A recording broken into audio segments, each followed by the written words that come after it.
So, if you're interested in going back to school as a veteran and you're disabled, let's say you have a disability of 10% or greater and you have an honorable discharge, and/or medical discharge due to your disability, you can qualify for Chapter 31. So, Chapter 31 is the Veteran Readiness and Employment Program, or previously known as VOC Rehab.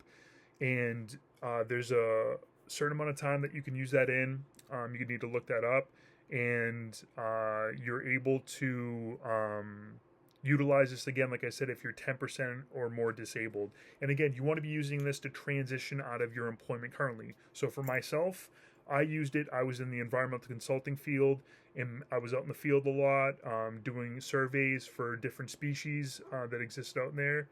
And what ended up happening was is that I'd be there and people would be hunting and shooting weapons and stuff like that, and that was triggering for my PTSD, and I'd get very anxious and I wouldn't be able to focus on my work. So I wanted to transition out of that specific field into something more relaxed, like an office setting. So I got my MBA.